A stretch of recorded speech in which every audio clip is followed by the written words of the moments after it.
steal this quarter, which is why they lose their lead. 45 game affair of the U.S. after 3 quarters. Very evenly matched teams, quite a contrast in style. Anthony Sante, very patient USA team who like to pound the ball down, box out, get their offensive rebounds, and start all over again against Philippine teams that would like to get the open court, but have been hampered as of late because they're just not shooting the ball very well. But as I say that, Monteveros, nice little floaty jumper there, and the Philippines take back the lead. If you look at the shooting percentages, and look at that, 11.1 as compared to 61.5. My goodness. USA hasn't shot the ball particularly well throughout this game. Wide open look here, and that'll go over and out by Brian Asbury.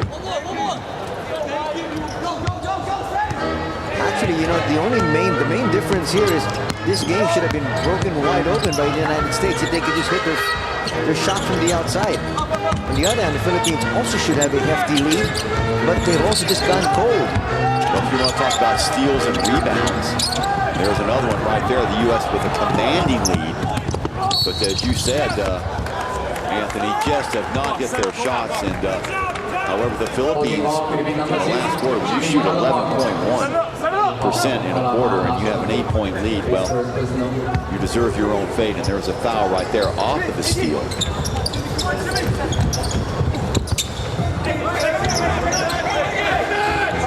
When you look at the United States being very methodical in their offensive sets.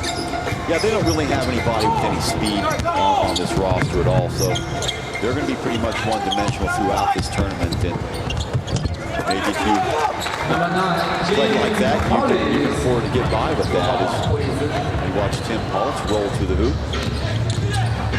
But remember, the game of basketball is a game wherein you can excel in if you have got a lot of size. And the Americans taking full advantage of their size, their height, their heft. Well, it's not really like they've got any guys that tall. They've got 1, 2, 3, 4 guys over 2 meters. In fact, the Philippines have 1, 2, 3, well, 3 guys. So they've got 1 or 2 guys a little bit taller. But you know, a lot of it, I think, is in their understanding of the game. Again, these guys have played 45 years of college ball. Some of them probably summer league and everything, so they know the ins and outs of the game. With this Philippine team, you know, it's an experiment. It's a new team. And don't forget that these athletes in action, even though they are together just as a barnstorming team, they have played some of the best collegiate teams and even played some of the pro teams. So yeah, they are not your NBA teams coming out here, but it would be a mistake to consider them just some ragtag team that's put together. They've got a lot of experience. And I think slowly but surely the Philippines realizing that.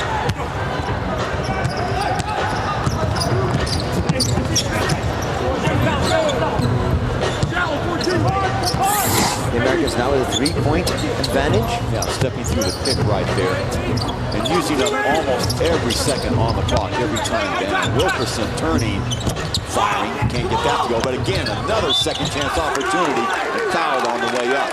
And the Philippines has just given up too many offensive rebounds right from the get-go. I remember the very first play here in this game, and 3-4 possessions given up by Team Philippines. They cannot afford to do that.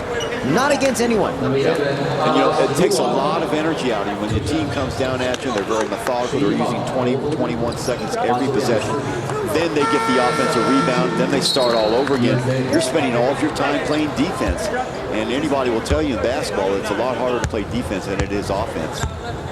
So you're spending, and what does that give you left over for your offense? Not a whole lot. And in the third quarter, it really showed on this Philippine team. Numbers on Ralph. Hey, motion going down. Another difference is the fact that the Americans have actually hit most of their free throws. Yeah, they're over 72% in the free throw. The Philippines teetering over just about 50%. 51%. Fouls about. Yes, Alapag for three. Yes. And that's, you can see him trying to fire up the troops right now with that shot. It's been a long time since Alapag has done it. In the first half, he did it through penetration. So he gets the big three now. Look at the cutters for the Americans. Bounce pass in. Oh, nice little move. Up and over, yes. Tim Collins. He showed three different moves there on that attack to the basket. Just over 6 minutes here to play in the last quarter. Aguila that hits from the outside. Yeah, that's a two.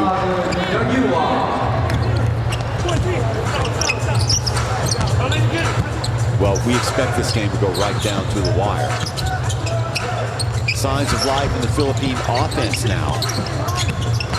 Americans down to 7 in the 24-second shot clock. Leaning in, will he get it off? Foul and bailed out. And that's what you don't want to do. 2 seconds, you had your man tied up. No point in fouling him. Not only do you foul him, you send him to the line. Right there. He's got him with the body. And look at that reaction from Taulava, saying, you bailed him out there, fella.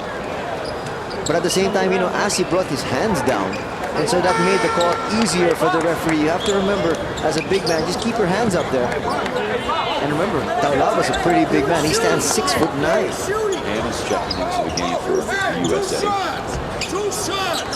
So, new 24-second clock. That's just what we were talking about before. The Philippines made to play extended defense every time down. But you know what? Mike Jarvis is there screaming at the referee saying, we need to get 2 shots. Instead of that, they're going to take the basket.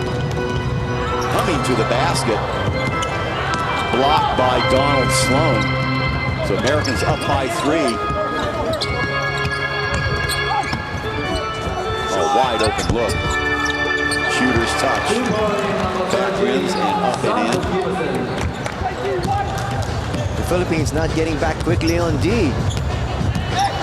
They're not challenging the shooters, Chuck. No, they're not. Look at the fourth quarter, both shooting 50%. Oh, rims in. Wow. So that was a 3 and a huge 3. Because it looked like the momentum was entirely going the other way. So Jimmy Alapag, 2 clutch threes down the stretch here. He's really been a one-man wrecking crew as far as the Philippines is concerned. As you can see that graphic, 100% from three-point country. They're now finally getting into the open court. Now what do we got here?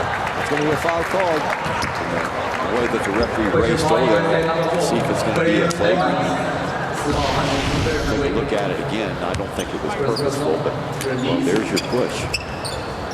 Well, not very hard, just a hand on the back. Let's see how the referee responds to it. As Aguila goes hard into the placards there. Pinisi can hit the three-pointer, and does. So Philippines just like that. A 3 by Alapag.